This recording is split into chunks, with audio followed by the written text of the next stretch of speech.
Hello. In this video we'll see how calculate the interval and radius of convergence of a power series.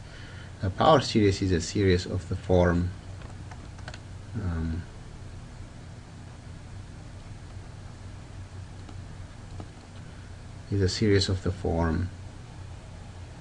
Cn times x minus a to the power of n from 0 to infinity. Usually we start from 0 to infinity, but we can start from an index other than 0. Here I have an example that starts with 1. Well, what are the Cn? Cn's are each Cn is a constant, and a is also a constant. Okay, so we say that this power series is power series about the number a, or sometimes we say it's centered at a. Okay, so in this example I have the Cn's. This power series looks like 1 over n times 2 to the power of n times x minus 3 to the power of n from 1 to infinity. So the zeroth term is 0, then the nth term otherwise looks like those are the Cn's, and a is 3. So one question we like to answer here is, for what x values does this power series converge? To do that, we calculate an plus 1 over n and then find the limit of this.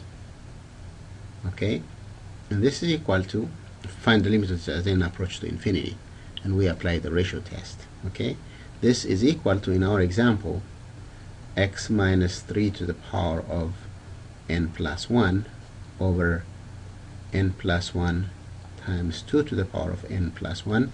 I just put n plus 1 in for every n I see here.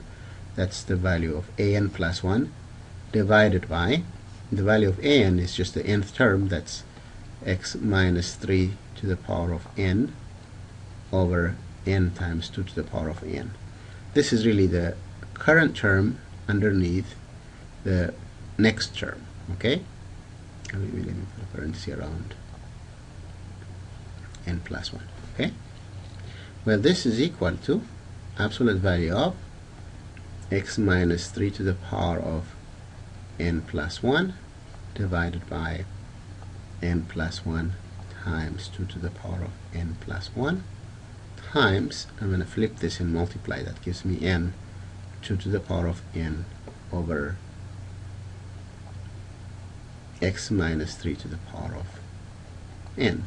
And now if you look at this, I have n plus 1 copies of 2 and I have n copies of 2, so this cancel out to give me 1 copy of 2 underneath.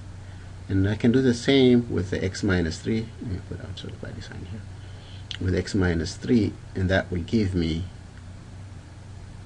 I have an 1x minus 3. So that gives me absolute value of x minus 3 over 2 times, here is 1n, here is an n plus 1. So that's the value of an plus 1 over an. So to find the value for the interval for which this converge, or the x's, I just calculate the limit as n approach to infinity of this expression. Okay, an plus 1 over n, which really is the limit of x minus 3 over 2 times n over n plus 1 as n approach to infinity. And as you can see, this x minus 3 over 2 has nothing to do with n. This is a constant with respect to n, and the limit of this guy is 1. So the limit of all of that gives us x minus 3 over 2. That's the value of the limit an plus 1 over an. Now let me get a new slide and continue. So the ratio test says that the power series, let me write the power series here. I have x minus 3 to the power of n over n times 2 to the power of n, n from 1 to infinity. Ratio tests that this converges when my limit x minus 3 over 2 is less than 1, and diverges when that's greater than 1. Well, this is the same as x minus 3 is less than 2, which is the same as minus 2 is less than x minus 3. No. I don't need the absolute value. Minus 2 is less than x minus 3 is less than 2. I'm going to add 3 here, here, and here to get 1 is less than x is less than 5. So for those values of x, we know the series is convergent. Okay? Well, and the series diverges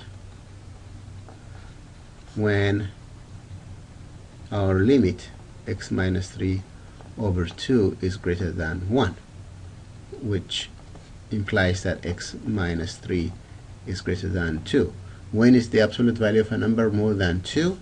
That's when the number is less than negative 2, or the number is greater than 2.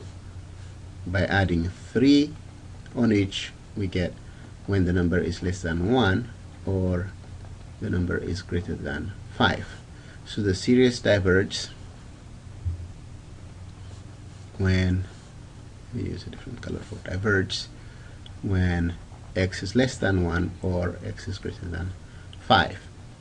So what we don't know is what happens at x equals 1 and x equals 5. Okay? Let's see what happens when x equals 1. When x equals 1, I'm going to put 1 in for x in my power series. That would give me 1 minus 3 to the power of n over n times 2 to the power of n, n from 1 to infinity. That gives me the sum of negative 2 to the power of n over n times 2 to the n. But what's negative 2 to the n? That's really negative 1 to the n and 2 to the n. And I have n times 2 to the n from 1 to infinity. And that cancels with that, leaving me with minus 1 to the n over n. And this is a convergent harmonic series. I said harmonic series, I meant alternating series.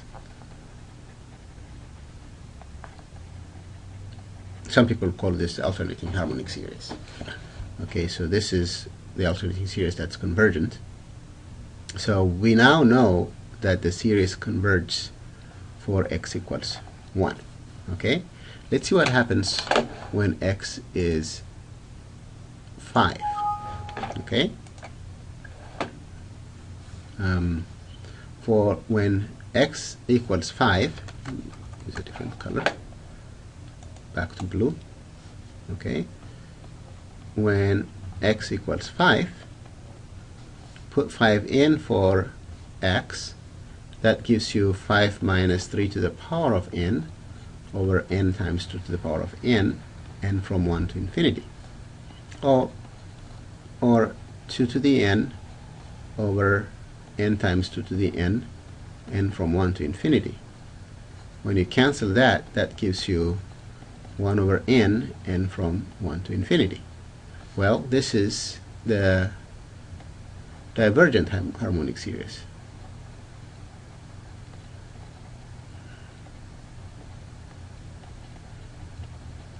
So now we know that it diverges for x equals 5. Well, so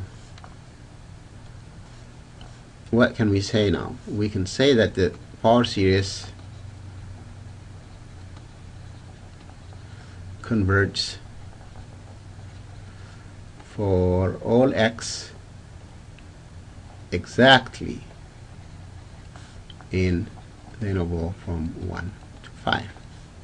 Well, we have a name for this interval. We call this interval the interval of convergence. Interval of convergence. And one thing I want to mention is, if you look at this interval in a number line, okay, remember 3 was our center of expansion for our power series, and 5 is here, and 1 is here. And as you can see, I have convergent at 1, divergent at 5, and converges everywhere between 1 and 5. Well, if you look at that, that's 2 units wide, and this is also 2 units from 1 to 3, and that's no coincidence. Okay, and we have a name for this number.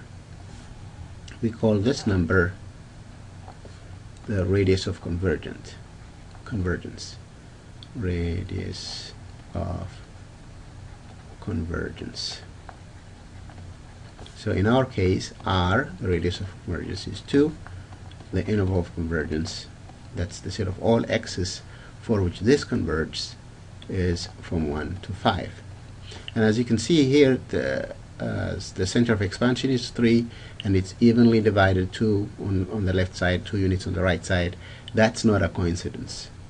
That's no coincidence. It always happens that way, and that's why we call this the radius of convergence. So we're going to have more examples later, and I hope this helps. Thank you, and good night.